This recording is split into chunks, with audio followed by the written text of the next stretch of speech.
Let us pray before we start. Heavenly Father, once again we have the privilege of asking you to be our special guest. I thank you, Lord, that we have this wonderful privilege. I thank you, Lord, that you are mighty and strong to save, and that you have all the power in heaven and earth at your command, and that you can protect us from any evil. I pray for your presence. I pray for the presence of your angels, your Spirit, and above all, Lord, enlighten our minds that we may see the deceptions of the last days. Not that they will save us if we know these deceptions, but that we may know where we stand in the stream of time, so that we can foster a better relationship with you and with our fellow men. In Jesus' name I pray. Amen. Stop the New World Order, get us out of the United Nations. That's a sign I once saw here in the United States, and I gather there are a couple of them around. That's quite interesting. I thought you might as well stop a freight train with a feather.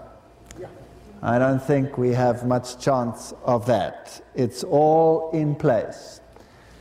Now there are basically 3 lectures coming up now. In the next 3 lectures we'll be dealing with this issue. I mean, if you've set up a system to dupe the world in 6,000 years, how am I going to do this to unravel it in 1 hour? It's impossible, or 2, or 3, or 4. This is a major, major job. So tonight we're going to look at history from the setting up of the Illuminati up until the time of Pope John Paul II. Tomorrow night we're going to look at the time period since John Paul II to today. No, we're doing it tomorrow to tomorrow. Up until tomorrow. So if you want to know what's really happening behind the scenes, then the next 2 lectures will be crucial.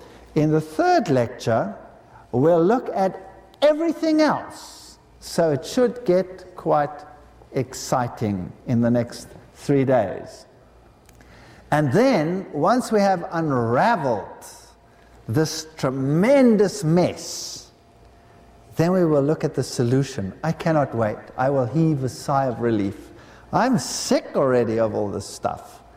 But one has to show the deception in order to be able to make the call, come out of her, my people, come out. So stop the New World Order, get us out. Revelation 13:3.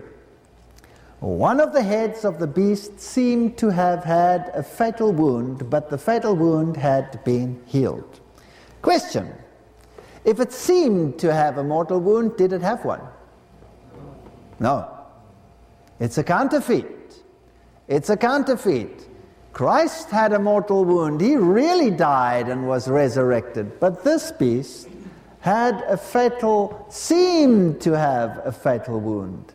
And the wound had been healed. So if you want to throw off suspicion, if you are a spy, for example, and you're spying in a foreign country, and they're really hot on your trail and they've identified you. Did the Reformation identify Rome as the Antichrist, yes or no? Yes, they did. They've identified you. They expect the worst from you. They know it's you and you're doing this, that, and the other. And everybody's watching you like a hawk. What's the best thing to do? Disappear. Go under. Pretend you're dead. And then everybody says, oops, where's our enemy now? He's dead. Everybody relaxes. And you set up your structure underneath, and then you go. And you eat everything up from the inside until there's nothing left. Isn't that clever? That is so clever. Now, when is an enemy more dangerous? When you can see him and know exactly where he is and you keep your finger on him and on his pulse? Or if you don't know where he is and you don't even know that he still exists, when is he more dangerous? When you can't see him. You're absolutely right. I would like to propose tonight that Rome is more dangerous, or was more dangerous, when she was not seen than what she will ever be or could ever be when she is visible. One of the heads seemed to have a fatal wound. I will explain to you the mystery of the woman and of the beast she rides. Now, the woman is a church. Beast is the political entity which she controls.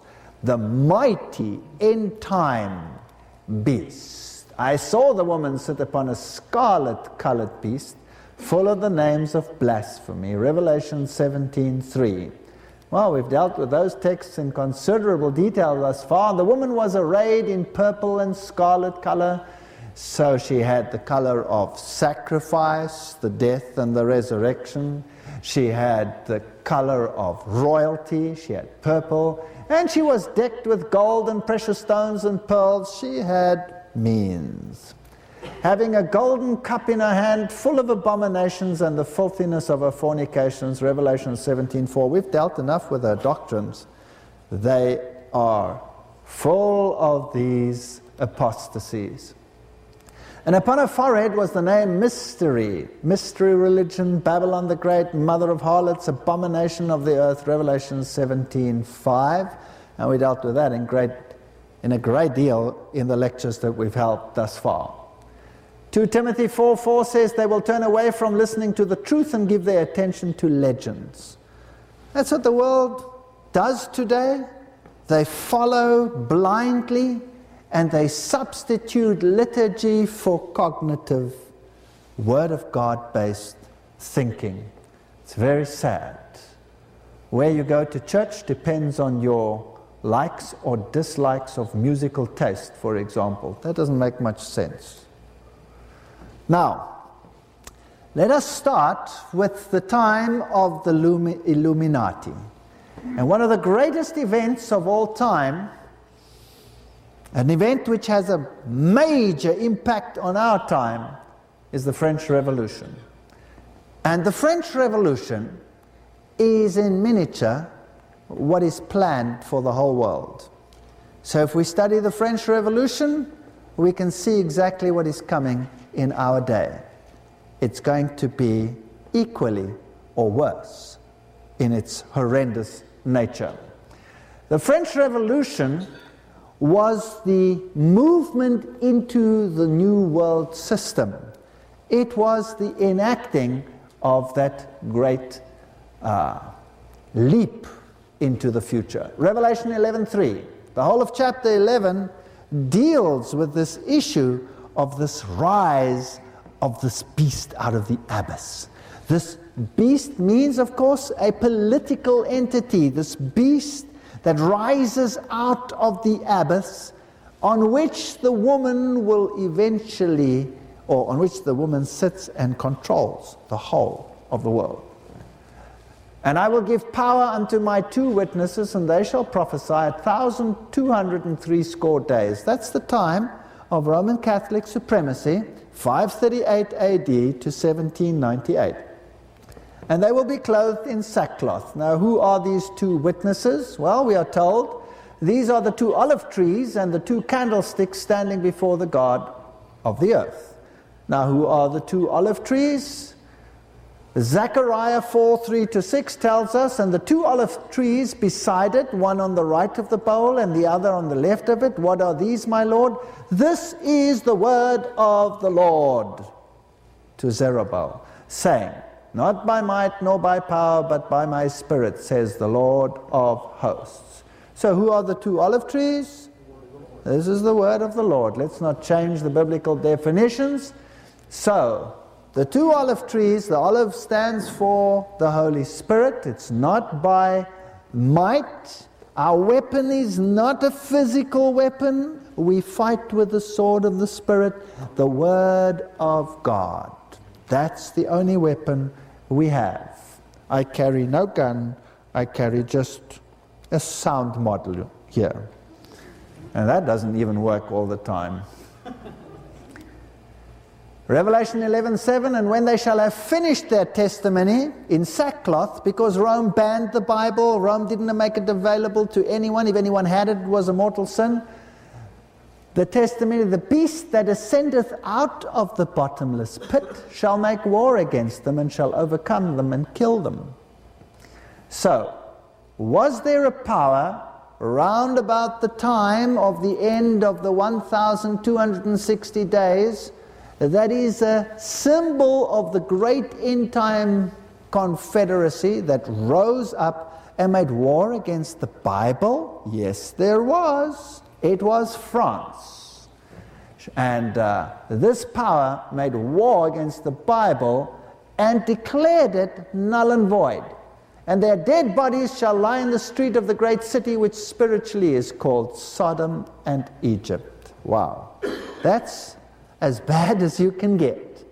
Sodom is the principle of debauchery, which is part of occultism, of course. Egypt, the great confrontation with God himself.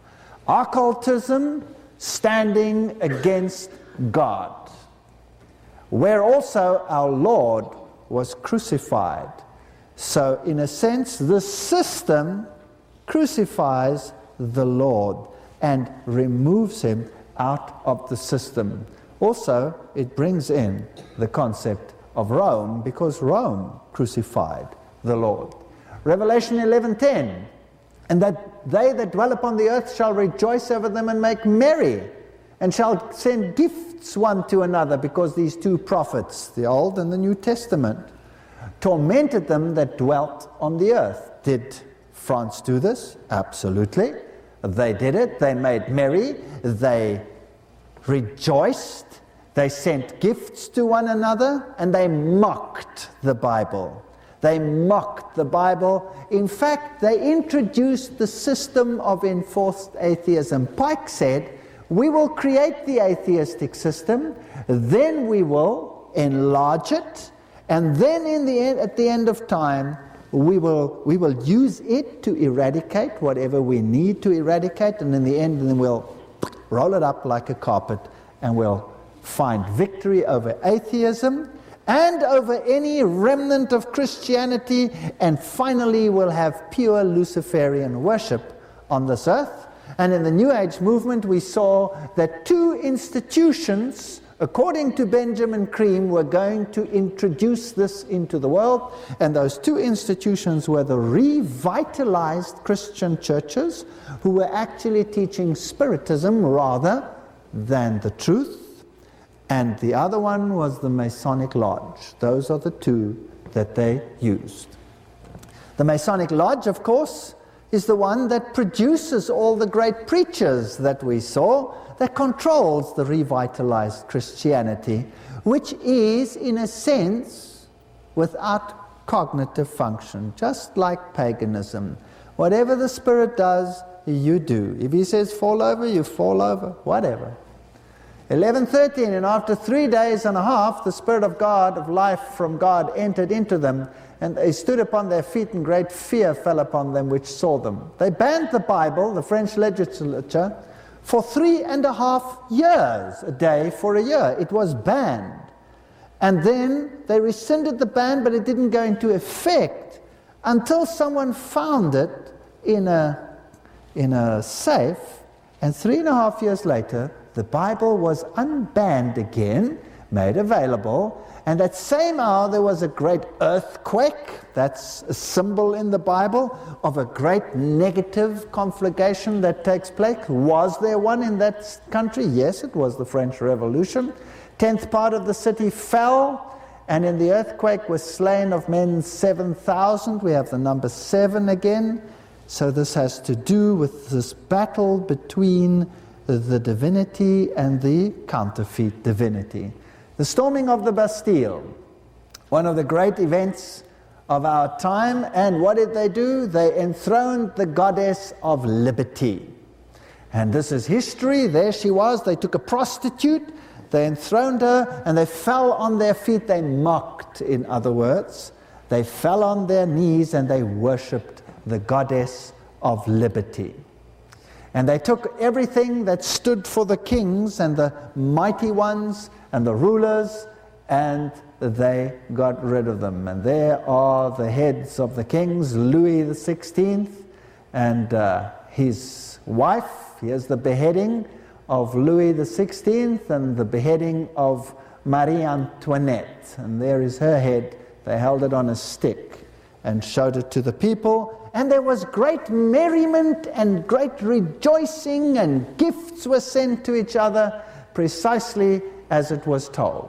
Now, who was behind this French Revolution, and what is the French Revolution all about? It's taking away from those that ruled and governed and giving it to the people, but in actual fact the people were just being used, as Pike states, and as Masonry in its higher order states, as human herds, used to do the will of the higher fraternity.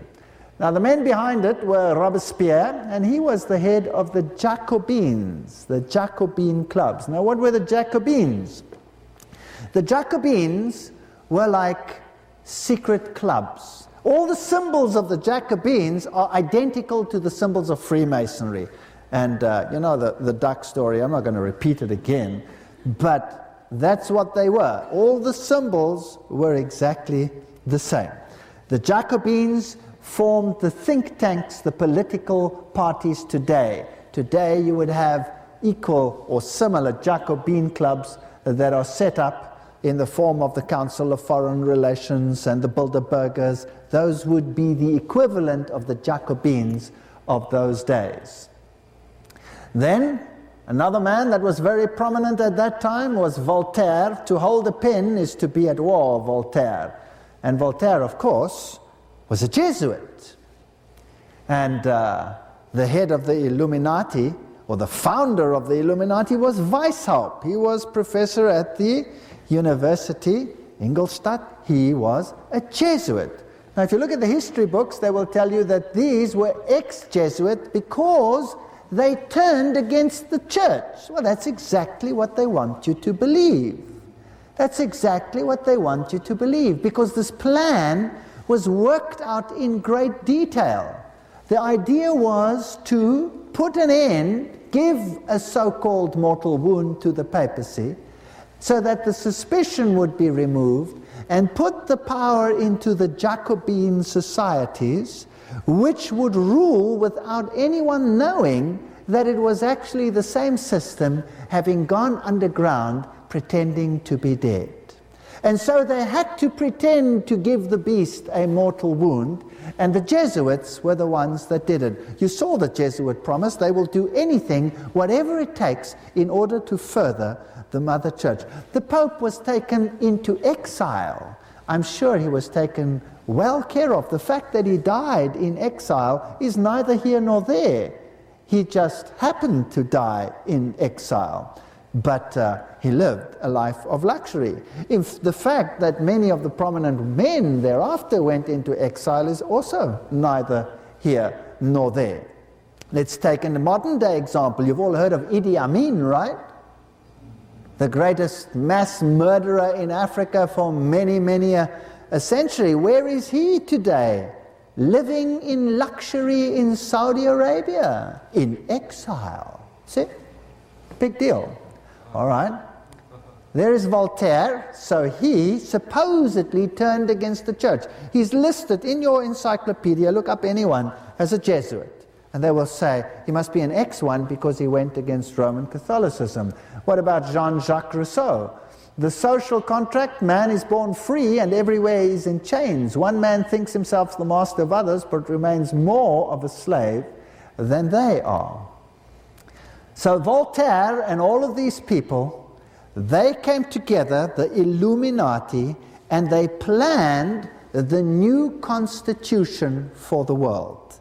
And this new constitution would put the so-called power in the hands of the people. Now, in the USSR, was the power in the hands of the people, or were the so-called people with the power in their hands ruled with an iron thumb, iron fist? What was the case?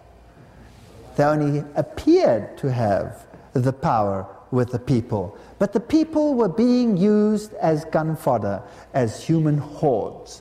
Now, what they decided was to set up a new Bill of Rights for the humankind, and they called it the original Human Rights Declaration of the French Revolution. Human rights. Now, human rights sound great. Today, if we listen to the politicians of the world, what do we hear? The law of God, or do we hear human rights? We hear human rights. Human rights have been enthroned as the law of nations. Now, human rights sound great, and if you read them, they make a lot of sense. But if you read them carefully, there's the sting of death in them. Did you know that? Because in actual fact, they are not God's way of giving you liberty, but they entrench certain counterfeit measures which are against the law of God. Now, the arrogance of it, that the French Revolution brought them out in the form, this form that you see here. That was the original declaration, and it came out on 2 tablets of stone. Is that not interesting? Aha! Now, the question we have to ask ourselves is, whose human rights are these? Are they something that we should be very proud of, or do they come from another source? Well, again, the symbolism will help us. At the top, you saw there was the triangle with the all-seeing eye. Who does that represent? Represents Osiris. The declaration, and then you have the serpent with a tail in his mouth. Now, who is that? That's a symbol of Lucifer, the life-giving serpent, and a very prominent symbol in occultism. And you have the freedom from the chains over here, and you have all this interesting symbolism. And then you have this funny little hat there. Did you see that? Now, this funny little hat was the hat of the Jacobins. So the Jacobins, the leaders, and then finally the revolutionaries of France, they all wore the little Jacobin hat. It's cute, eh? Now, the question is, what does the Jacobin hat represent, and who does it represent? And when you donned it, under whose authority did you stand? Well, let's have a look a little further. You'll make it large for you. You can see it all very nicely. There it is, the little Jacobin hat, the serpent with a tail in the mouth. There they are. And above all, the all-seeing eye of Osiris, Lucifer. Lucifer is in charge of the Human Rights Declaration. And what is the Jacobin hat? Well, let me take you to the British Museum, where we have the god Mitra. And he is killing the bull, and helping him is the dog and the snake and the scorpion with its sting back there. And let's go to the side of Mitra and examine what's on his head. Oops! Do you see that? The Jacobin hat is the symbol of Mitra. That is Mitraism. And the god of Roman Catholicism, because the very system of Roman Catholicism is Mitraism. So the whole of the French Revolution and the Declaration of Human Rights was under the auspices of Mitraism. Now, the first Charter of the Rights of Nations came by Cyrus the Great, and when my soldiers in great numbers peacefully entered Babylon, I did not allow anyone to terrorize the people. I kept in view the needs of the people, the sanctuaries. I put an end to their misfortune and their slavery. Do you know an organization today that tries to bring about the image that this is exactly what they do?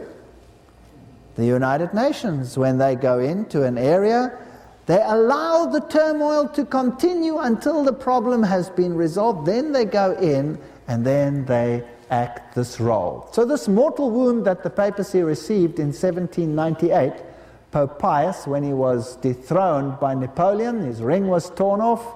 By 1804, Pope Pius VII witnessed Napoleon crown himself emperor. Napoleon took the Vatican States, Mazzini attacks Rome, and Pope Pius is exiled. He's restored in 1850, but he had lost the Papal States.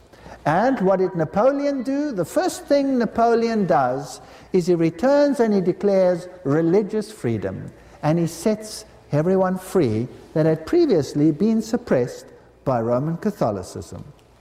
And this is a picture of Napoleon reinstating the Jewish religion, and the Jews bowing down at his feet, thanking him for his kindness and generosity.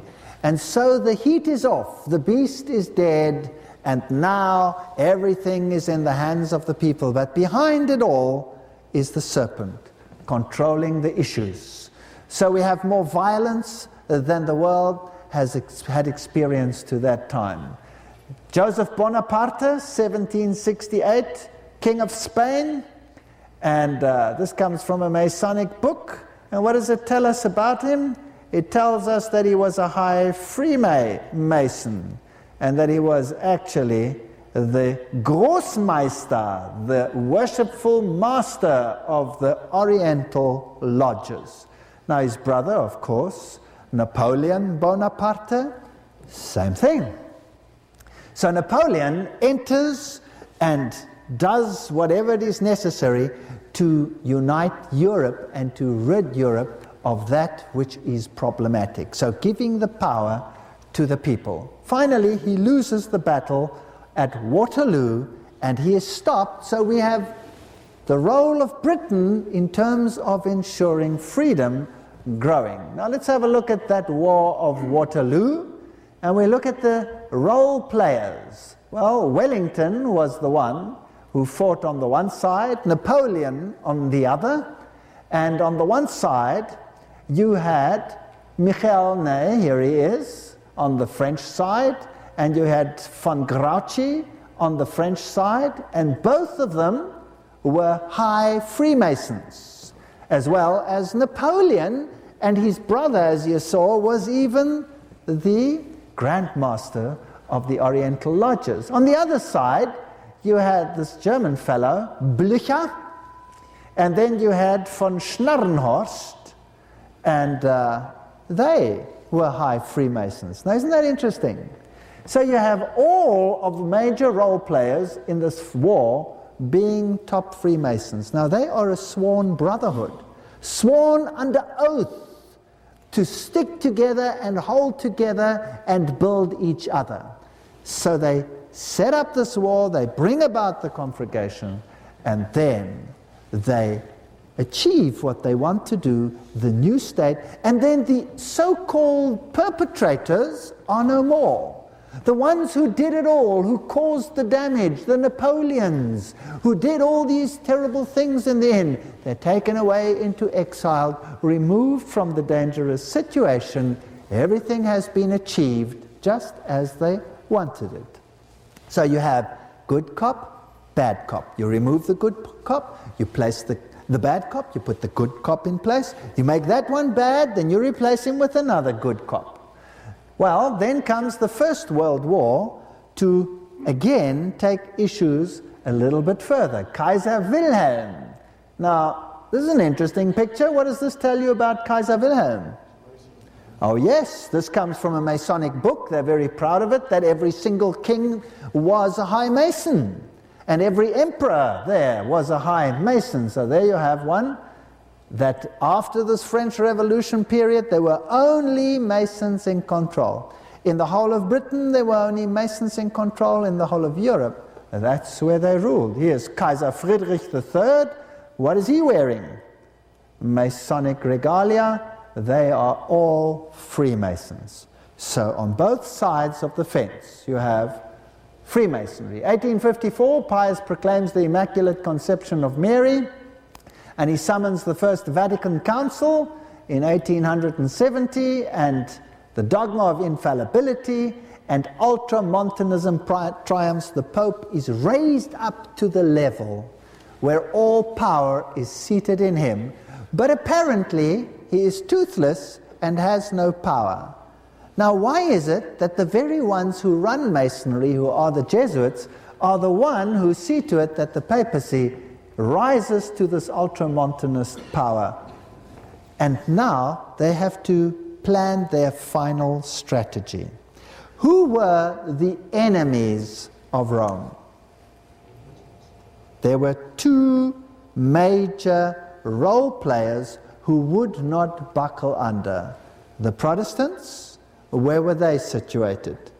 They were situated in Germany, and they were situated in the Protestant countries around that area, Czechoslovakia, and all those areas. And then there were the Orthodox, who would not buckle under the papacy. That split and that rift was very ancient.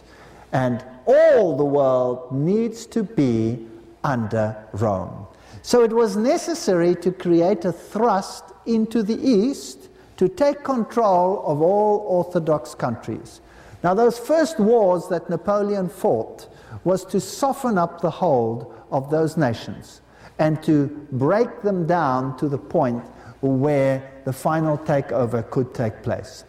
The next war was to take that situation even further until the stage was set when Masonry could go in and with the power of the people topple all those regimes and enforce their rule. And that happened in 1917 when the Bolshevik Revolution took place. They had everything in control. The next problem was to rid the world of Protestantism, those that believed the Bible. That is the war of Catholicism. I want to tell you that every single war that was fought on this planet, well, let's not say every single one, but 99% of them were religious. So the Ultramontanists triumphed by 1870. By the end of 1870, the Pope apparently had only a tiny little piece of the Vatican left over. He was a prisoner, but he was hailed the greatest man, but his people were in control of every government. Unbelievable how brilliantly they worked. They infiltrated everything. By 1917, the Russian Revolution took place. Fatima's message from Mary: Russia will be converted, the Holy Father will consecrate Russia to me. The other vision was a vision of hell, and the third had recently been revealed, referring to the assassination attempt of Pope John Paul II. So now you have the system going in, suppressing the Orthodox Church. Rome says, Mary promised that they would be consecrated to me. You're setting up a good cop. Sooner or later, this good cop will come and say, Orthodox Church, if you listen to me, I will set you free. How nice. By 1928, the papal nuncio in Germany, Pazzali, left the powerful center party to the right. Adolf Hitler comes to power. Now, who was Adolf Hitler? Well, Adolf Hitler was trained by the Jesuits, and if you look at the book Mein Kampf, on the back, it even has the priest, the Roman Catholic Jesuit priest, who wrote the Mein Kampf for him, or dictated most of it. And by 1929, the papacy is declared sovereign ruler of the world. They had everything in place. Now, Pike said there would be three major world wars. The first, the second, and then the final religious battle to rid this planet, finally, of every last Protestant. Here they signed the Concordance, 1929, and the smallest state in all the world is once again formed. The year is 1929. Now, in order to qualify as a political entity, in order to qualify as a beast, rather, you have to be a political entity. So in 1929, the Vatican State is again formed as a political entity, so we must again have a beast who lives. Is that right? So by 1929, everything was set up. The Roman Catholic Pact was signed, Vatican got its state back, and the wound was healed. By 1934, Yugoslavia, the Ustashi are founded, and they assassinate King Alexander of Yugoslavia. Now, who were the Ustashi? The Ustashi were a Nazi organization. They were actually subject and befriended by the Nazis. By 1941, Croatia declares its independence, and the Cardinal Secretary of the State, Eugene Pacelli, signs the Concordat with Germany in 1943. And there he was, Pacelli, who was later to become Pope. Very interesting. Now here's the whole Pacelli lineage. You have Marcantonio Pacelli, and this is a Masonic signal. I'll give you a couple. When they put the eyes to the top like that, when they stand with their feet at 90 degrees with their hands behind their back like that, that's a Masonic signal. When they signal like this and raise the eyes to the top, that's a Masonic signal. So that's a Masonic look. And then you had his Filippo Pacelli and Eugeni Pacelli, and they founded the Banco di Romano, that's where the money lies, with Rothschild money. And this man, Pope Pius, who was he? Well, after his election, his conclave had the symbolic number 13, by the way. There he is after his election, and he had this stamp printed, which is the Masonic one, which has the 13 leaves, which has the Masonic ribbon in it, and he had this stamp printed as well, or this portrait made, with its Masonic signal over there, just as Anthony Sayer, first Grand Master of the London Lodge, founded 1717, had. So now, occultism controlled the world in the religious sphere and in the political sphere. Secretary of State Pacelli, who was later to become the Pope, of course, visits George Washington during a private visit to the USA, the George Washington home, and he visits President Roosevelt. Now, who was Roosevelt? Roosevelt was, of course, a very high Freemason. References to all of this, there they are again, just in case somebody says this is thumbnology, you can really study it for yourself. Here's President F.D. Roosevelt with his lodge picture. He was a Freemason of the highest degrees, and therefore, according to our definition last night, a Luciferian. Here you see him with the Masonic handshake, Roosevelt and Myron Taylor, who he made special delegate to the Vatican after Pacelli's visit. So you have two great Freemasons over here working together with the Vatican. Now notice that handshake with the thumb on the back of the hand or on the knuckles. Normally like that, that is a typical Freemason handshake. We'll have to learn some signals to see how history actually ran. J. Edgar Hoover over here. President Dwight D. Eisenhower honors illustrious J. Edgar Hoover 33 Grand Cross at the special White House ceremony. So these people, also being 33-degree Freemasons, worship, according to what we studied last night, Lucifer. Now let me give you some Freemason hand signals. Well, these are the great politicians of the times. This comes out of a book exposing Freemasonry. It's all in the literature list. The finger of Freemasonry. If they point with a finger, now everybody can point like this, but when it is a photograph taken and published in a newspaper with the name of the specific news media attached to it, and then they have a statement underneath of whatever the event is, that's a Masonic signal. This one over here is a Masonic signal, sometimes with two fingers, sometimes over the eyes, the Masonic vision. These hand signals actually all come out of sun worship. You have these movements over here, which are also taken from Buddhism and sun worship. And the holding on to the tie. Here's a classic Masonic picture. Here you have Kissinger showing the finger, and in the back you have, in the mirror, you have the holding of the tie. And then it says this and this and the other is going to happen. These are Masonic signal pictures. The handshakes of Masonry, that's one of the handshakes. There you can see the Masonic finger in one of their own documents. 1776, by the way, the 1st of May, was the founding of the Illuminati, so May Day that we keep today has to do with that. Freemason signs on the Phi Beta Kappa organization, so the finger, the dates are very important. the finger to the mouth, the symbol of Horus, the secret mysteries of Horus, we dealt with that last night. Freemason initiation with the 3 candles and the ceremonies. Here are lodge pictures of Freemasons. Let's have a look at how they stand. Very organized, very, very organized indeed. The whole ceremony that we have of opening of parliaments is based on Freemasonry.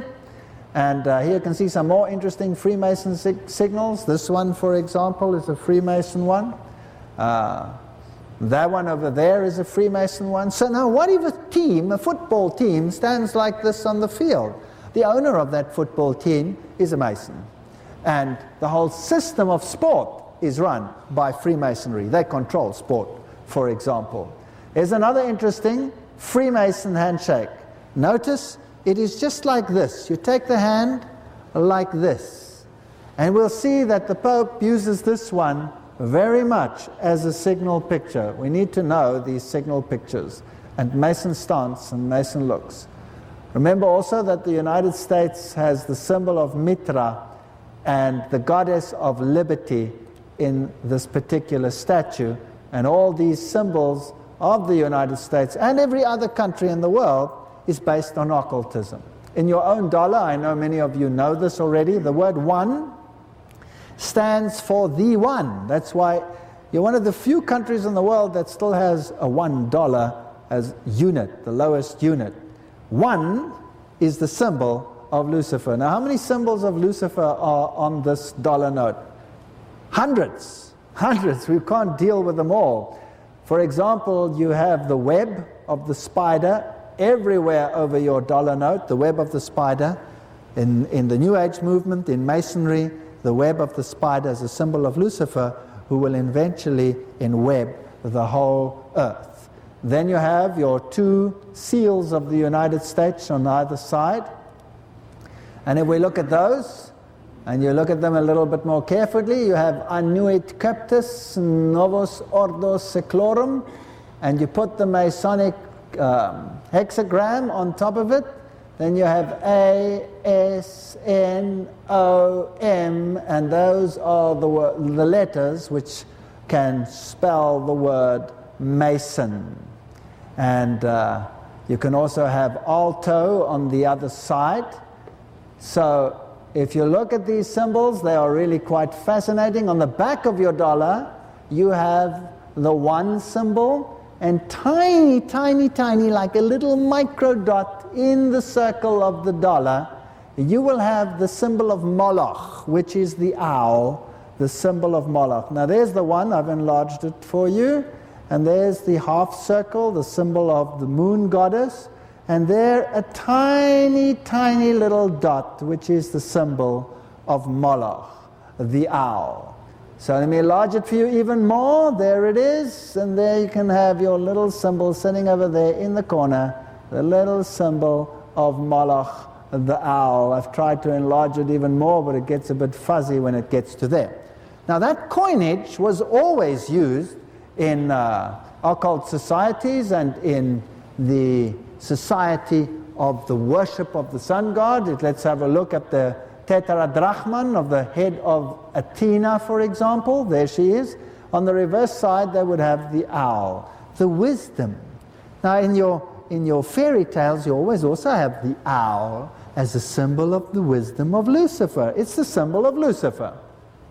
If you look at the Great Seal, you have Annuit Cuptus, Novus Ordo Seclorum, which means a new order of the ages. Over there you have the numerals which spell out 1776, which was, according to what you have, the day of your great festivities of the founding of the nation, but in actual fact it's the founding of the Illuminati. And you also have May Day, and then you have the ribbon of Moloch, which you can see enlarged for you over there. I have enlarged it. There you have the all-seeing eye of Osiris, and then you have 13 levels, which are the 13 levels of Masonry. Now remember, in Masonry, each brick is isolated from the other by mortar, so each brick is isolated. It doesn't know all the details of the other brick, but together it makes the structure. So you have various institutions which form part of Masonry, and we have to ask them themselves what they are. There you have the ribbon of Moloch as well. Let's just make sure that we've got this right. Here in the Roman Catholic Cathedral, there you have the phoenix. There you have the symbol of Saturn, or the god Moloch, the god of death. And of course you have the ribbon in this as well. Let's enlarge this a little bit. There you have it. The ribbon, the symbol of Moloch, which is on your dollar. And you have all these symbols over here as well. Okay. If you look at this side, you have the hexagram with the 13 pentagrams inside of it. And you'll have 13 stripes, and you'll have 13 feathers, and you'll have 13 arrows. And if you take the first letters of that, you get Arto, and then you have Arlington, and all those states as well. So that is your great seal, and it is the symbol of Moloch, the symbol of Lucifer, with every single detail Masonically enshrined upon it. That's what it will look like on your dollar note, and that's what it means. Of course, the symbol of the great eagle is also a symbol of Osiris. Now, according to Ayn Rand, who was the girlfriend of Philippe Rothschild, these are the levels of Masonry. So this comes from Masonry itself. It's got nothing to do with me, so don't be angry with me if you find names on here that you don't like on there. I didn't make it up. All right. At the bottom, you have humanism. In other words, the doctrine that all are responsible for themselves. We are not responsible to a higher order. We saw that last night at an infinitum in the Masonic Lodge. Masons, no aprons. The lower aprons, the lower no apron Masons, those that work for Masonry without knowing that they are part of Masonry. They don't even know it. These people are used like gun fodder. They are told lies. They are deliberately misled. We saw that last night as well. And then you have all your Masonic sub-organizations like the YMCA, Young Men's Christian Association, and the female counterpart of that, the Boy Scouts, the Girl Guides, Pathfinders, all of those. These are so infiltrated into society we don't even recognize them anymore for what they are. Now, I'm not saying that if we have used these names that we are wicked or whatever, because some of it can be perfectly innocuous, doing good things and taking kids out to learn how to survive in the field and learning good basic principles and all of these. But these organizations are used as feeder groups. They are unaware, but they are controlled by higher Masons, and they use them as feeder groups. And when they see, and there's all kinds of them, there's a Rotary and the speaking clubs and all these sub-organizations. And they draw from them and they invite those that seem able into higher and higher categories. You've got to get in contact with them before you can draw them. So the Rotary, the Lions, the Odd Fellows, all of those form the next level of Masonry. Then you have the Blue Masons and John's Masons, that's the Blue Lodge. And then you have the York Rite. The York Rite is the so-called Christian Rite, which is anything but Christian in its higher levels. It's highly occult. And higher than that, you have the Scottish Rite. And the Scottish Rite takes you right up into straight Luciferian worship. In the other rites, you can branch off also to all kinds of sub-organizations, and mingled in with all of this, you have Rosicrucians and all of them. Now look at what forms part of Masonry. Communism. In order to be a leader in the communist community, one of the top leaders, you have to be a relatively high Mason. That means you must be steeped in Catholicism. You must be of the select few chosen by the Jesuit order. And this is enforced atheism. So that through creating the enemy, you can provide the solution. Then comes B'nai B'rit, which is Jewish Masonry. So you'll have all your banking fraternity and all those people in there, all of it controlled by the occult council, which is Rome. Then you have your council of 500, sometimes called the council of 300, which is the Bilderbergers.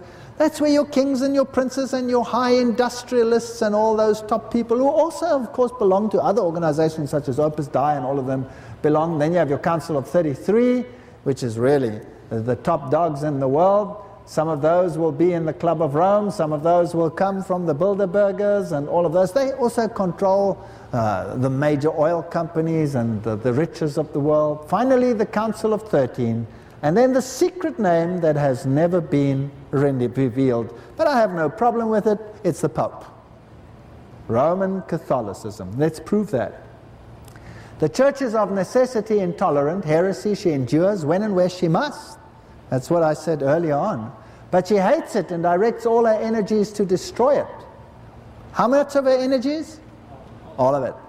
So everybody who is not in agreement with the occult principles of the secret religion, the mystery religion of Rome, has to be eliminated. Everyone. If Catholics ever gain a sufficient numerical majority in this country, religious freedom is at an end, speaking about the United States. No man has a right to choose his religion. New York Freeman, Official Journal of the Bishop of Hughes, January 1852. The church does not and cannot accept in any degree, favor, liberty in the Protestant sense of liberty. And the Catholic Church is the medium and the channel through which the will of God is expressed. And the superior authority is only through the church. So that is Catholic principles. Protestantism has not, never can have any right where Catholicity has triumphed. So the aim of Masonry, the aim of all these political structures, is to control the world and to rid the world of all opposition. As I've said, I have it in my possession, Masonic statements that the ultimate enemy that must be destroyed off the face of the earth is the one who believes the Bible, literally.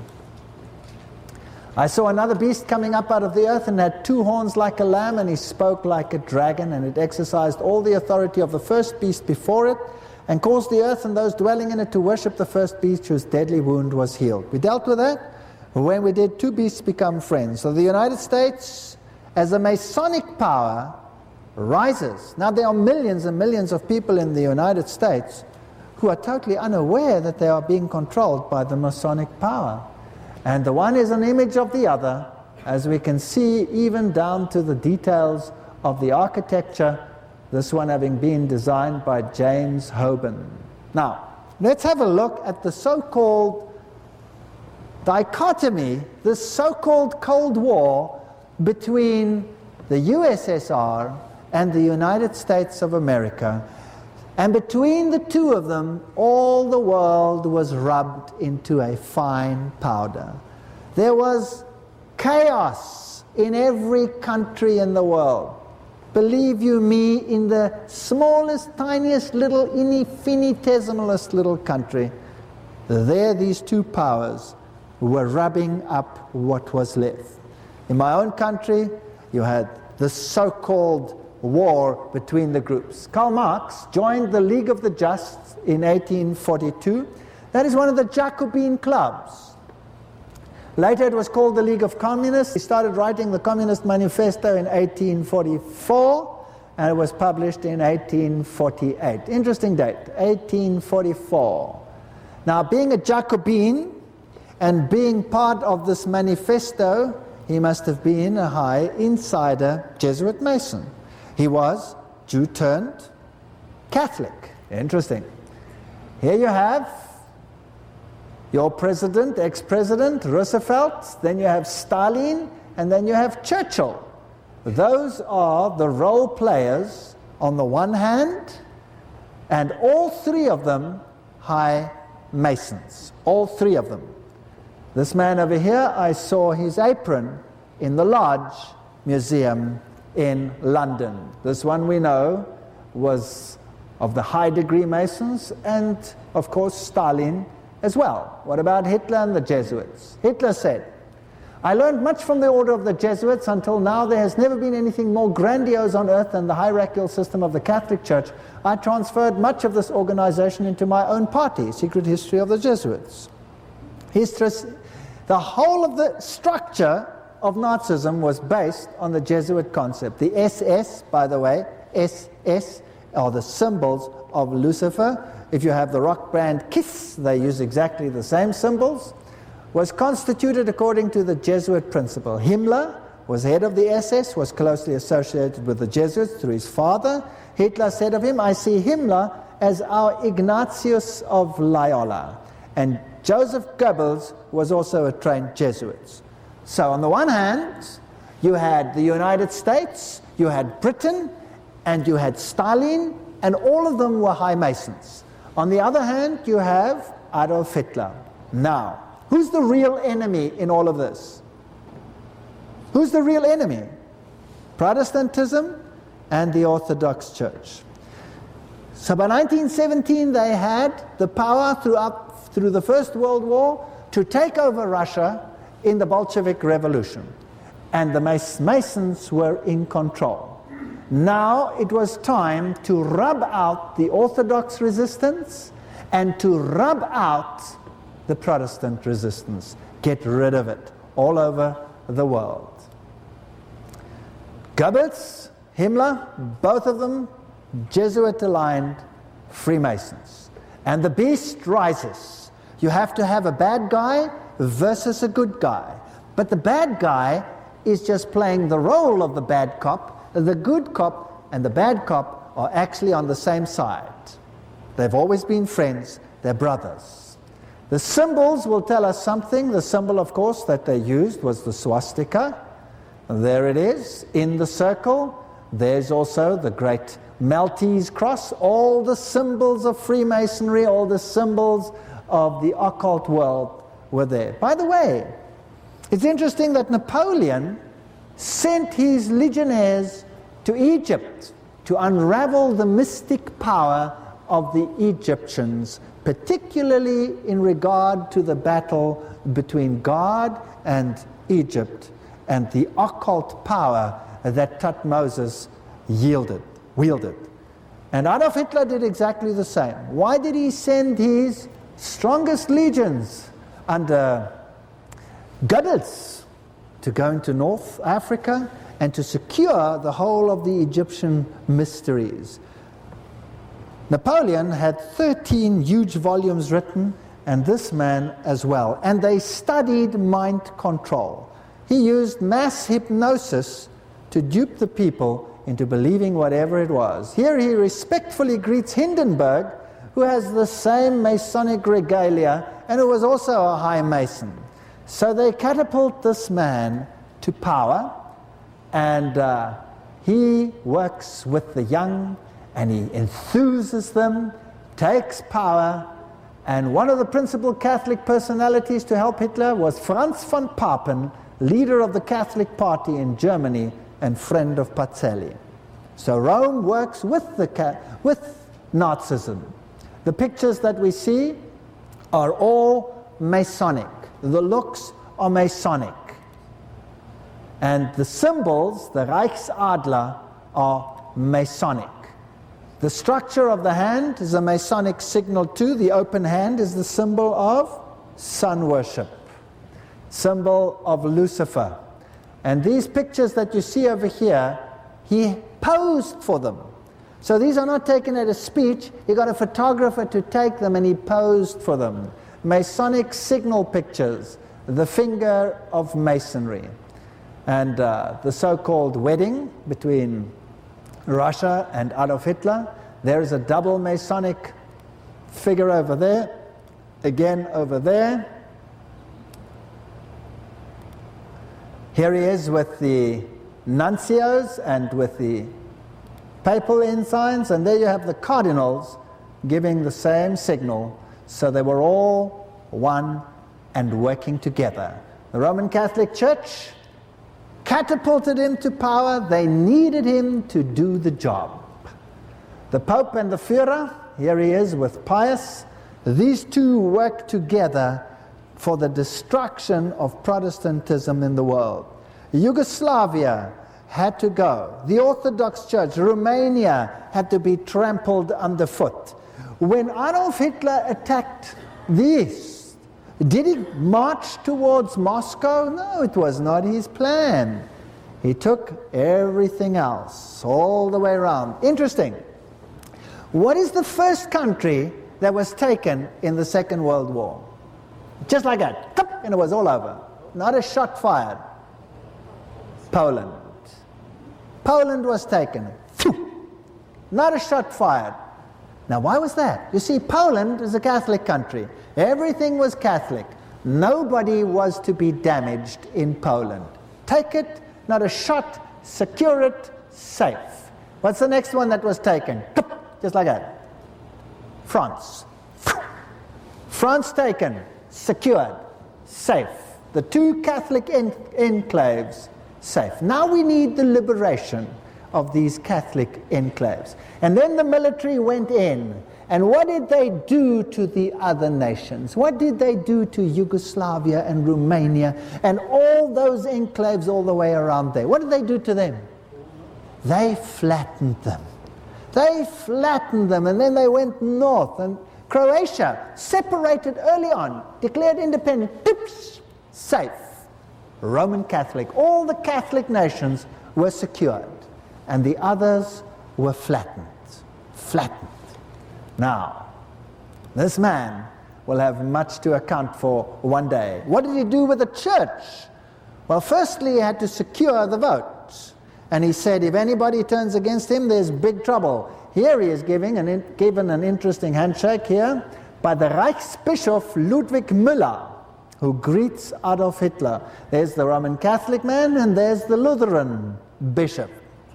Now, why this bishop with this interesting ensign on his pockets? Well, the real bishop was put to death by Adolf Hitler, and this one was put in his place as head of Protestantism. This is a plant. That is a Jesuit man shaking the hands of Adolf Hitler over there. And then this mighty military machine and the mightiest symbols ever devised march into the world. Now, what are these symbols? There you find them in Theosophy. There it is. It's the symbol of Lucifer. Alice A. Bailey. There we go. Lucifer is the one. We also found it here in the lodge. There it is in Buddhism under the toes of the Buddha.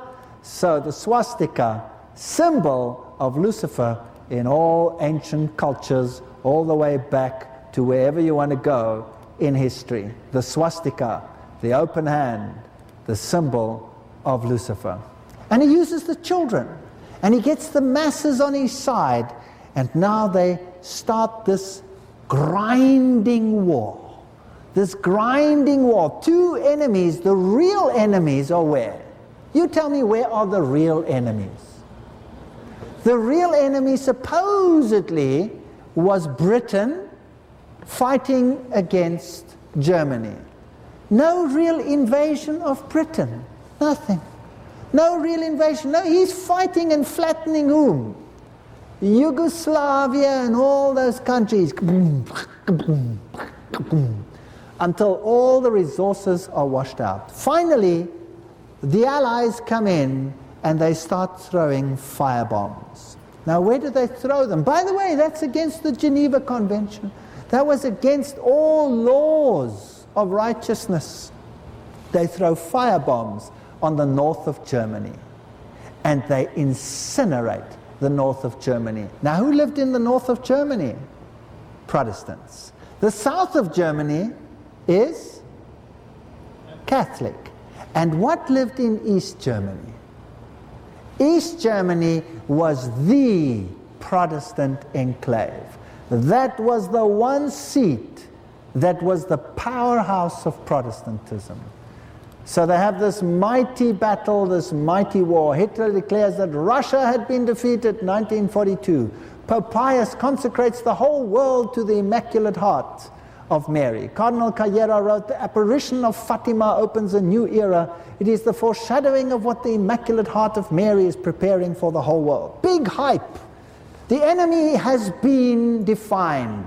It is atheism, it is Russia, it is orthodoxism, it must be eliminated. And the Pope sets him up as the man in white, the hero. Hitler's regime collapses. Colonel Beck of the Polish says, "The Vatican is the main cause of the tragedy of my country." By 1946, the Yugoslavian army takes back Croatia. But who runs the Yugoslavian army now? Russia. Archbishop Stepanek is supposedly arrested, imprisoned, supposedly for 16 years. Our Lady of Fatima is crowned with all these millions and millions of dollars of money and pearls and precious stones, and the promise will be fulfilled. Russia will be consecrated. Easy to say that if you know you already own Russia. 1947, the Cold War begins. The atomic race begins, 1948, 1950. Our Lady in Rome again receives pilgrim statements sent to Moscow. By 1950, they're calling for nuclear war with Russia. Now you have these two parties fighting. All of them were Masonic. Everybody in Britain, everybody on the United States side was Masonic, everybody in Germany was Masonic, and Adolf Hitler cannot be found. Oh, here's a tooth. It belonged to Adolf. The rest of him is burnt up. There is no trace of the man. What happened to the high Nazis? Where did they go? They went to South America, and many of them ruled later as whatever, Secretary Generals of the United Nations and all kinds of things. Those that could not be readily identified, they stayed. The others got cushy little things. And then when they were 99 and a half years old and on their last leg, diagnosed with cancer, they put them into a safe house and gave them television and all the luxuries of life and held a trial outside and said, "See, we found him guilty." Isn't that pathetic? They all got away with it. The United Nations is nothing other than the final rising of this confederate beast that will control the world, and no one else but this beast, this dragon of Apollo, or whatever you want to call her. The day will dawn when the vision of the United Nations will save the world. When the reality of the United Nations starts bearing fruit, then the breath of immortality will be a living reality on earth. Robert Miller, former UN Secretary General, he has been called the philosopher and prophet of hope of the United Nations. He is deeply spiritual. From his vantage point of the level of global statesperson, he's seen a strong connection between spirituality and the political cultural scene. So church and state must come together. After the war, what happened to East Germany? Who was it given to? It was given to Russia. By whom? By the President of the United States. Map drawn. There, Russia. You take it. What was introduced thereafter? By the way, when Russia was permitted to invade Germany, they only came as far as East Germany.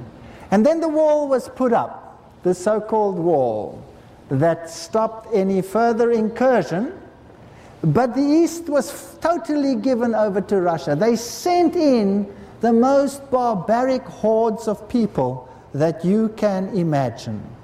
They even broke off the faucets and the toilets and took them with them because they thought if they opened the taps at home, the water would come out.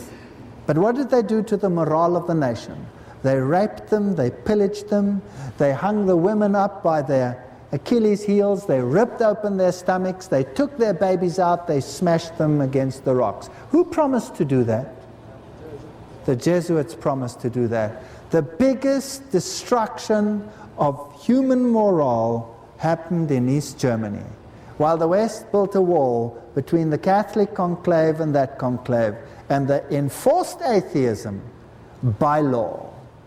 And they waited, they have time, 80 years, until Protestantism was gone. Then it becomes time to say, Enter the good cop. Let's take it back. What did they do to the Orthodox Church? They took everything away. To make it look even, they took everything else away. But Roman Catholicism today owns everything, and 10,000 times more than it ever owned before. I've been to those countries. If you go to the Catholic ones, like Poland and parts of Hungary, they're booming. You go to the Protestant ones, they're annihilated. There's nothing left in them of infrastructure or human psyche. They are destroyed. Roman Catholicism murdered millions of people secretly, using monsters like Stalin. Now this man over here speaks to a giant audience. This is the Under Secretary General of the United Nations, Joseph Reed. And he gives a speech where he says that all religion is subject to the United Nations. Every single religious body in the world, only through the United Nations. I want you to watch his Masonic signals as he gives this speech. He says, well, he uses this one, the form of the globe. He uses this one. He uses both fingers like this. And everyone is carefully measured. He uses this one. And he used the sign of Lucifer, this one, 7 times in his speech.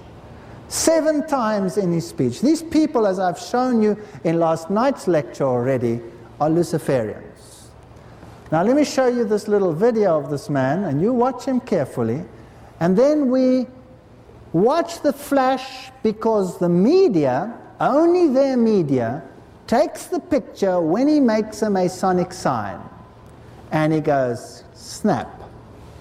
And then we've frozen those later to show you when they make the signs. Watch how it works. And we'll listen to his speech. It's very interesting. So let's have some sound. I think I must switch this off or mute it. Here we go.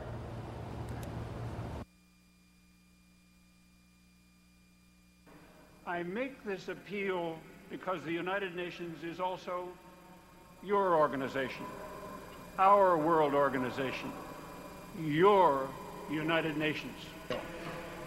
Delegates, please remember, the United Nations is the only machinery we have for collective cooperation among all nations.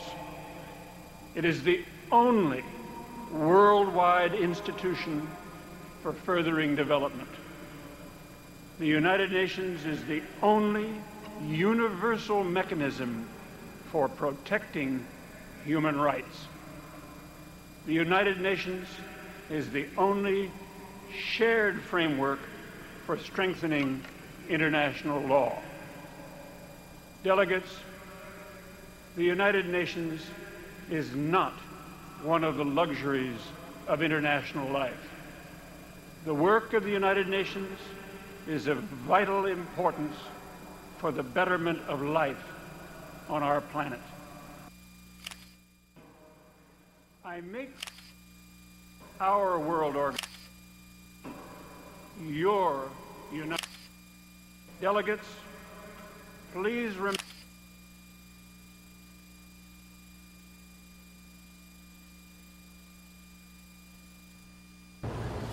So you saw the signals that they give. Remember what they were? This one, this one. He gave this one 7 times. These people have an agenda. Every single church must be subject to them. If you're subject to them, you're subject to Rome because they're subject to Rome. It is the way to oneness. That's an acronym for Lucifer. Leads to supreme oneness, another acronym for Lucifer. It is like a river flowing towards the source, the ultimate source. And these are the structures on earth whereby the world is controlled. These are the Jacobin clubs of today.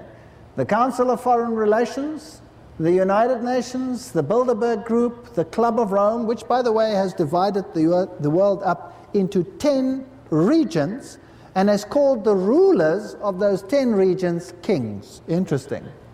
The Royal Institute of International Affairs and the Trilateral Commission.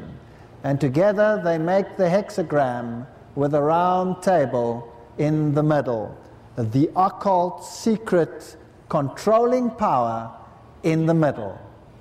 The 10 regions, according to global occupation, are these, how they will be divided up and how the boundaries will shift.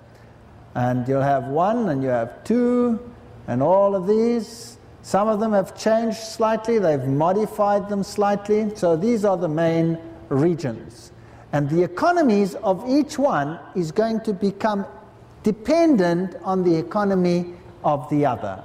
And we will have to see a redistribution of wealth as was practiced in communist countries. In other words, they took away and redistributed according as they saw fit. The same will happen in every single country on the world, in this world. That's why they're going to move hordes and hordes of poorer people around richer areas, and then, like in the French Revolution, you're going to have a repeat of what happened before. The 10 horns you saw are 10 kings. Now they even call them 10 kings, who have not yet received a kingdom, but who for 1 hour will receive authority as kings along with the beast. So this is the final new world order that was set up as a consequence. If you thought Russia was not in, you now see that it was in. In fact, the entire military power of Russia was funded by money from the West, including your country. It's a puppet system set up for the purpose. If you look at communist China, they're all Masons, every single one, and we'll be dealing with this as we go along. The kings, along with the beast, they have one purpose. They will give their power and authority to the beast. They will make war against the Lamb, but the Lamb will overcome them, so their final effort will be to destroy finally all those who pay allegiance to the Lamb. The organization is the United Nations, Foreign Relations, Bilderberger, Gorbachev Foundation, and they found the World Constitution and Parliament Association, which has pulled together the draft constitution for the world government, all in place already. Officially it is known as a Constitution for the Federation of Earth. This comes from Gary Carr, En route to global occupation. Gorbachev Foundation, where does it have its seat? In New York. 1995 conference sponsored by the foundation. The State of the World Forum towards a new civilization was held at the Fairmont Hotel and the Masonic Auditorium in San Francisco. A conference document speaks of a new world civilization, and they write, "We are experiencing the birth of the first global civilization, an historic, timely, global initiative. The whole world will come together. All the murders by Stalin, the whole game with all the so-called tyrants, Tito and you name them, Ceausescu, whatever they were all Masonic rulers. And all of them are so-called bad cops. They're removed, but nobody knows where they are. They say Ceausescu is dead. They have a little video of somebody going bang, bang, and that's it. And the others, nobody can ever find them. What about Kabila and all of those in Africa? Dead. Who announces it? Someone else. Where is the body? They don't know. It's gone. Somebody took it, stole it, whatever. It's very interesting how they work. When they set up their rulers, how did they make them heroes? You first make them terrorists and then you make them rulers. Very interesting. For example, in Europe, there was France totally controlled by Germany, and then they set up a terrorist organization, and the head of the terrorist organization is Charles de Gaulle. And they make him the Scarlet Pimpernel. Here a bit, there a bit, blow up this, blow up that, da-da-da, da-da-da, da-da-da. And at the end, he's the hero, he's the next president, he's one of them. If you take it in the Middle East, it's exactly the same thing.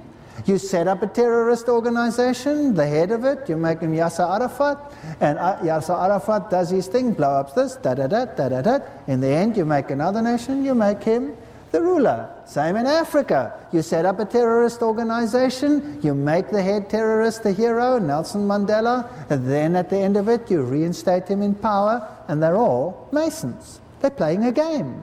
The ones who put him in jail, they are Masons. The ones who released him, they are Masons. And the ones who rule finally, they are Masons. Why do they do this? In San Francisco Weekly, Jim Garrison Jr., the head of the Gorbachev Foundation USA, said, "The planet needs a council of elders, drawn from the highest echelon of politics, science, and the arts and commerce." Garrison predicts that over the next 20 to 30 years, we are going to end up with world government. It is inevitable. Let's have a look at some of these organizations. The CIA.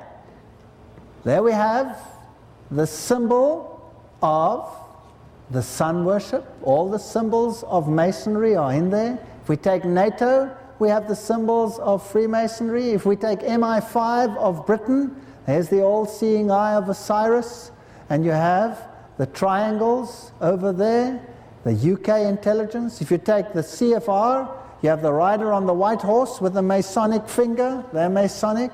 If you take FEMA, the Federal Emergency Management, there you have the circle with the triangle in its mouth, plus of course the ribbon. If you take the Navy, you have the shining one sitting on, of course, the anchor, symbol of Freemasonry as well, but the shining one is who? It's the phoenix, symbol of Lucifer. Every single one of these organizations has Luciferian symbols. They're Masonic. If you take the board of government, the Federal Reserve System, you also have the phoenix rising out of the ashes. The FBI uses the Masonic symbols. The state of Colorado uses the Masonic symbols. UNIFEM uses the Masonic symbols. That's, of course, as we saw, Masonic symbols. Let's have a look at the Trilateral Commission. There's its symbol. Unravel it, and you have 666. If you take the Federal Reserve, by the way, you have 6 stars over there, 1, 2, 3, 4, 5, 6. You have 6 over there, and you have 6 stripes. That's 666. Titan's number is 666. The Titanic, no one can touch us, not God, not man. Lucifer, Luciferian. So these symbols all refer to 666. Here's the seal of the Selective Service. They have SSS. S is the 6th letter of the Greek alphabet, so that is 666. Here is the FFF. F is the 6th letter of our alphabet. That also stands for 666. The Central Florida uses the logo 666. If you take the Aquarian Conspiracy, there is its logo. Marilyn Ferguson, that's a symbol of Osiris. You'll find it on the New King James Version Bible, and you'll find the occult symbols on most of the Bibles, because these people have control and have translated and changed many of the texts. John Foster Dulles, Catholic Secretary of State under President Eisenhower, he worked with Cardinal Spellman and Pope Pius. President Kennedy himself, there you had the beginnings of this confrontation with Vietnam and the so-called Cold War confrontation. And then you have Cuba down there. I'll show you that Fidel Castro is a wonderful Mason and a wonderful friend of the Pope. All a pretense to create the system that you need in the end. Why did Buddhist monks burn themselves to death under the power of Diem, who controlled Vietnam? Through the strategy of John Foster Dulles and Pope Pius, the Diem dynasty was put in power in South Vietnam. Today the Diem dynasty is gone. Buddhism is totally under the Vatican. If Buddhism wanted its power back, it had to be subjected totally to the Vatican. The Dalai Lama has himself subjected himself to the power of the Vatican. And if you look at this regime, the brothers, the one was the Archbishop of Huin, the other was the head of the secret police, all of them Roman Catholic. Then, in 1956, there was the so-called putsch. Every now and then they have to create a sort of situation where East meets West. Prince Primate Mincensky is released. And finally today, some people are actually aware and saying, hang on a second, why should this Pope, who did so much damage and worked with Nazism, why should he be declared a Pope, a saint today? Then Pope John the 23rd comes, and the Vatican Council and the ecumenical movement. So by 1962, everything had been accomplished. Protestantism was dying and was disappearing and was ready for takeover. By 1962, the doors opened for the full ecumenical movement, all the religions coming together. This was such a brilliant move.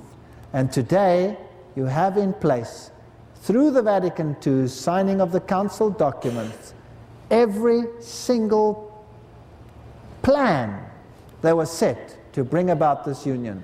Even some of the Catholics walked out, like these two, Lefebvre and some of them. And this Pope stood in front of the crowd. This is their official document of at the death of Paul VI. And it said, "Come unto me, and I will give you rest." So you create the chaos, you create the mayhem, and then you create the hero. And he will be the one who gives you rest. It's a diabolical plan. It's a sick plan. And he has this particular staff fashioned where Jesus makes the Masonic triangle with his arms. He's totally emaciated. He looks like a skeleton. And it has the bent cross, which is the symbol of Lucifer, the broken cross of Satanism. And that is the staff of this Pope, who unites the world's religions, all of them, including Hinduism, including Buddhism, all of them subject to Rome, including the Orthodox Church, all of them. And then it's time to enter the fray as the one who will save the world from all this conflagration. Greeting with the Soviet President Podgorny, Vatican, 30th, 1967. And Pope John Paul II does the same. Now look at this. Albert G. Mackey, 33-degree Freemason, General Grand High Priest of the Royal Arch Freemasonry from 1859 to 1865, in the USA, states in his work, The Encyclopedia of Freemasonry, that the High Priest of the Royal Arch officially wears the ephod. We have to now find out who the highest Mason in the world is. Well, here is a picture of Pope Paul VI, and there you have the breastplate of the High Priest over the ephod. Isn't that interesting? He wears it. So if Mackey says that the High Priest of the Royal Arch officially wears it, well then that's him. There he is again, wearing it. This is from Osservatore Romano. This is the official Vatican newspaper. There he is, wearing it, hanging around his neck. He is the High Priest. And now everyone visits him. This is UN Secretary General at that time, Yah-Tube, receiving a nice Masonic handshake. Waldheim, there was lots of drama about him being into Nazism and all that sort of stuff, also receiving Masonic handshake. And here are some interesting signal pictures for you. Nixon, Chao Lai, Mao Zedong, all of them Masons. This is classic Masonic signaling. And when they show the almost shaking of the hands, it's a signal to the world that they are almost where they want to be. Almost where they want to be. Here you have Mao Zedong showing his finger as Masonic. Here he is together with Kissinger in the Masonic signal. They murdered millions. They murdered millions. And they're all working together. Here you have Nixon with the Pope. And there you have a nice Masonic handshake with Kissinger. Another one with the president of Mexico. And here is Genscher with a Masonic signal. Here is Strauss and Kissinger with a Masonic signal. All the leaders of Europe are Masonic. Classic Masonic picture. Kissinger pointing with a finger, while the Russian Gromyko is there with the hands on the knees, signaling, I am totally at ease with the decisions of Masonry. We're totally have it under control. Your very high Freemason over here, 33-degree Freemason, which makes him, according to the definition, a worshipper of Lucifer. You all know this man, Ford, previous president, and Brezhnev, the Russian, both of them Masons. And you thought they were enemies, didn't you? You thought they were enemies. They were friends all along, planning the takeover of the entire world for Rome. Here I have the full catastrophe, all of them together. These are, look at these interesting signal pictures. Look at them looking at each other while they're pointing with their little fingers, the Masonic signals. And you have the Russians and the Germans and all of them together. Interesting one over here, pointing the symbol of Osiris, pointing to the mouth. What I am about to say, the secret, is for the initiated. You will know what I am saying, but for the human herds it is not understandable. Here you have all the big people. This one, of course, became Kohl. Well, he was always Kohl, but he became the Chancellor, Helmut Kohl. Again, there you have Tito and Brezhnev together with the Masonic signals. These, some of them, were lifted up as monsters, playing the bad cop, making it impossible for the people to eke out a living. The church was suppressed. We need the good cop to say, now, Tito, stop doing what you are doing or we will rattle your cage. And then everybody, like in the case of Napoleon, falls down and says, oh, thank you for the pressure. What can we do? Obey me and everything will be fine. Certainly, Pope, we'll do it. That's what they did. There you have Ford again and Tito together, and you have the Chinese delegates, Hao Ping. These people, all of them, these are all Masonic pictures of Ford and all the people in control then. Even Newsweek, if you watch the newspapers, you watch the news, you will see their Masonic signals. And they show who is who and what is what. Look at this one over here. Fascinating stuff, how they work together. Supposed enemies, but birds of a feather flocking together behind the scenes. This one over here comes from your own Masonic lodge here in Tulsa. Gerald Ford signed 33-degree Freemason. So I'm not pulling this out of my hat over here. And what about your next president over there? If you're interested about him, about Carter, there he is with B'nai B'rith. If you think Nazism is dead here in the United States, of course, with the freedom, look at the Masonic finger. Nothing is dead. Look at this Die Zeit with this magnificent Masonic signal picture of Chancellor Schmidt at that time with Jimmy Carter, both of them giving the Masonic signal and telling the world how far down the line and on track they are for their one world Unitarian government. And if you thought that the Arabs were not included, I have news for you. Here he is with the Kaiser Haile Selassie. That's, by the way, where the Rastafarians get their God King from, just by the way. And here you have the president of Jordania, King Hussein, with all the Masonic regalia, and the Pope. Every single nation in the world is ruled by Masons. And in order to do it, you have to have the people on your side, so you create the masses, and you keep them just on the breadline. And then you create the workers' organizations. Now, who controls the workers' organizations? Well, of course, the Roman Catholic Church. The Roman Catholic Church controls all trade unions. Here is the Pope identifying himself as the friend of the workers, donning the hard hat, going out, creating the manifestos. They put 22,000 posters into Roman Catholic churches portraying Jesus as the friend of the working class, redistribution of wealth, and the organizations that control all industry, control the inner workings of the higher elite is Opus Dei. That's sort of a secret society within a secret society, and your FBI, by the appointment of the previous president of this country, appointed an Opus Dei man to run your FBI. So you're controlled by Rome 100%.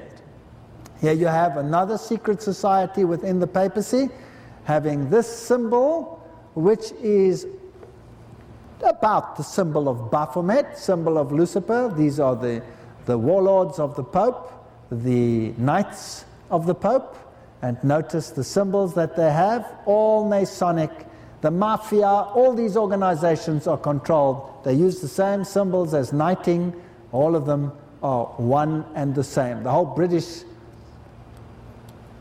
power is the same. For the occult world, you have the Congress of Wandering Bishops. This is a terrible society. Look at the Masonic signals over there, the occult signals, the all-seeing eye. They control the New Age movement and all of those through the Masonic lodges. And finally, the Orthodox Church capitulates. And there they are. And the Protestant Church has capitulated. All of them have signed the documents recognizing Rome in the ecumenical spirit. Then comes the second reign of terror, liberation theology. Father Camilo Torres, who was shot in 1966, declares, "The Catholic who is not a revolutionary is living in mortal sin." It's astonishing. If you look at Catholic countries, you have two classes of men. The poor, like in Mexico, the poor masses and the rich elite. The poor and the rich. And by this means you control people. Rome cannot stand a middle class. All through the ages she controlled with an elite, and they had serfs. And we're going back towards that same situation. And they do it brilliantly via the economics. And then when Pope Paul died, this is what the obituary said in 1978.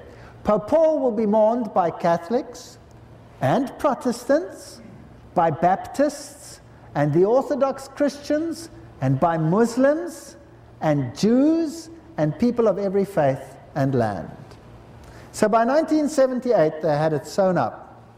Through their violence they'd achieved what they wanted to achieve. Because he was the first to visit them, the first pope to let the world know that he saw himself, in his own words, as the father of the whole human family. That was the official obituary given out by the Vatican. That is their official document, a tribute to the Pope. That is arrogance.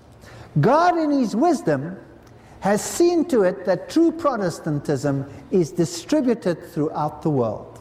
Did you know that? We'll be dealing with that still. God, in his wisdom, has seen to it that true Protestantism at the end of time is distributed throughout the world. So that you cannot just take one country and flatten it. They did that with all their First World Wars and their Second World Wars. They took the major Protestant enclaves and they flattened them, the opposition. The final war is far more difficult to fight. The final battle to eradicate the last vestige of Protestantism will have to be fought in every single country in the world. And that is a problem for Rome.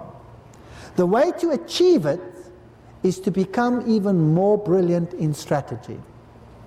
You have to raise up bad cops, like Tito's and Hitler's and Ceausescu's. You have to raise them up in the religious sphere. So you create them, and you nurture them, and you arm them, and you fund them, and you create them all over the world, and you create a cataclysm such as the world has never seen. But this time, in the final analysis, within every nation of the entire world. And finally, remember the statement by Peck? The citizens of the world forced to defend themselves will be ready to eradicate the fanatics that have been raised up. And then finally you focus the all-powerful raised hatred of all the peoples of the world against the one group that you wish to target. And through the media and this mass hypnosis of the media, you target them and you raise the ire of the people. Brilliant. Brilliant. Well, Jews will worship him, Muslims will worship him, no matter what it is. Here's a Jewish synagogue, and there's a little window up there. I asked them, this, by the way, was in Czechoslovakia. So I went there in Czechoslovakia and I said to them in this Jewish enclave, what's that little window up there? And they said to me, oh, that is the window facing the east. And I said, well, what's its significance? They say, well, when the sun strikes that window and the beams of light come into the sanctuary, into the synagogue, that's when the worship begins. So I was quiet for a while, and then I asked the guide, well, if that is so, then everybody is facing the east during this worship session, right? And he said, well, yes. And I said, now why? Why are you facing the east? And he was quiet for a while. He was obviously in trouble. And then he said to me, well, we face Jerusalem. And I said, so in Czechoslovakia, Jerusalem lies in the east? And he was deadly silent for a while and ummed and ahed and didn't answer. Judaism today is not Judaism, it's Kabbalism. There are only a small proportion of real Orthodox Bible-believing Jews, and they are so indoctrinated they even are in that situation where many of them believe that only they and nobody else will see the kingdom of heaven. The rest is Kabbalism, subject to Rome. I will show you this in the next lectures. If you think the great leaders of the banking elite that the world out there tries to sell off as the New World Order people, they are tiny little pawns subject to Rome. Rome is the one that the Bible says we must watch. Rome is the one that will receive worship. These are occultists. They will bow the foot and the knee to Sunday worship. You watch them. The Rothschild cousins, Eli, Guy, Elaine, are they the ones who control the world? 3 men? Well, it's easy. 3 men would be gone, right? No. There must be something much mightier than them behind them. The Roman Catholic system, the greatest hierarchy that ever lived. All these great buildings, all these great enclaves receiving their triangles and their mystic signs. They are really nothing other than occultists. Let us show you something that might interest you. Here is the Star of David. Can you see it? Very interesting. Now, what is written in the middle over there? Well, it says in the middle that there is no God save Allah. Yah, Allah. Isn't that interesting? So the symbol of Islam, the secret symbol of Islam, sometime after completing parts, well, never mind that. The secret symbol of Islam is also the hexagram, which is the so-called Star of David. Well, let's go to India and look at this interesting one over here. Here is Lord Ganesh, who is just a symbol of Osiris, of course, being worshipped over here. And on the reverse, what do we have? The hexagram. And what does it say in the middle there? It says Om. So the hexagram is the symbol of Hinduism, the hexagram is the symbol of Islam, the hexagram is the symbol of Judaism, the hexagram is the symbol of Catholicism, the hexagram is the symbol of occultism, the hexagram. Do you think that they are opposed to each other? They're not opposed to each other, it's a joke. Well, let me show you the Idlib Museum in Syria. I really was there. It's not just put there graphically. And let me show you the hexagram in the Hittite culture. There it is. And you know what? The people there, they knew it. The guide of the museum was a highly knowledgeable man. I had a long conversation with him, and he told me the origin of the hexagram from his perspective. And he said it's actually a symbol of our one God. We all have the same symbol. And they said they're not against the Jews. They have no problem with the Jews. He says they have a problem with Zionism. So what do? You create the problem and you ferment the problem, but you don't find the solution, because all the world must be duped into believing that peace in the end is better than confrontation, even if it takes giving up your religious principles. Satan wants even the smallest worshipper under his feet. There are the symbols of the pagan religions of the Aleppo Museum. They're exactly the same as they come through the ages. There's the symbol of Islam, and it comes from forever. There it is, the ancient symbol of the cross, which is the symbol which will be on most of the notes in Europe now. And if you're wondering why we have so many of these yantras, let me show you what they mean. Here is the bull lying on his side, and rolled up over here you have the yantra. Let me enlarge that for you. That's what it looks like. You'll have it on all the New Age symbols and the occult ones and the drug world. It's the symbol of the phallus. Want to see it again? There it is. It's the phallus of the bull, and the bull is the symbol of Lucifer. Through the phallic system, he controls the world. So there you have the yantras and the solar wheels. These are the symbols of the workers' organizations of the world. These are the symbols of sun worship. These are the ones we will find in the New World Order. By 1978, Pope John Paul I is elected, but he rules only 33 days. And there's good speculation that he was perhaps poisoned. Perhaps he didn't fit the bill as precisely as he should. He was very interested in cleaning the act within the church, but they want a political agenda. So this man is removed, and this one comes in its place. Now I'm going to end with this section, because we're going to deal in the next lecture with this man.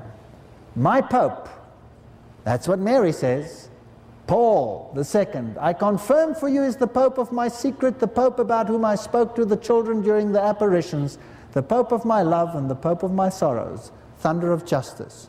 This is the Pope that will set up the final movements according to the visionaries of Mary and Father Gobi and all of those visionaries that we dealt with in the lecture, Signs and Wonders. And what is this vision? Let's consult the pontifical professor Malachi Martin, Keys of this Blood. Clearly the new agenda, heaven's agenda, the grand Masonic language, design of God for the new world order had begun. Everything was in place. And Pope John Paul would stride now in the arena of the millennium endgame as something more than a geopolitical giant of his age. He was and remains the serene and confident servant of the grand design, the top man, all power seated in him. Whether he controls it personally is neither here nor there, but that is the symbol that is held up to the world. Whether the Black Pope does it behind the scene is neither here nor there, but he is the symbol. He is the man of sin who will enforce the laws which will bring about the final confrontation. And then this last enemy will be heralded as the enemy, the fascist, the Christo-fascist sect that is against all peace and righteousness on this earth. Finally, the man in white has got the world united, and peace can reign, and one group stands in his way. We're going to see something interesting, such as the world has never seen. Now, we're going to start tomorrow with this Pope. Not tomorrow, it's the day after, and we're going to go through to tomorrow, or the day after, because the lecture is then. And then we will see where we stand in the stream of time. So that is a little different perspective on history. Everyone in control, up to this day, is Masonic. And all the leaders, 99.999% of them, are Masonic. And I'll show you that as we go along. It's a terrible agenda. But the Lord has predicted it, and so there's no need to be afraid. There's no need to be afraid. This is exciting. May the Lord bless you as you ponder these things, and thank you for coming.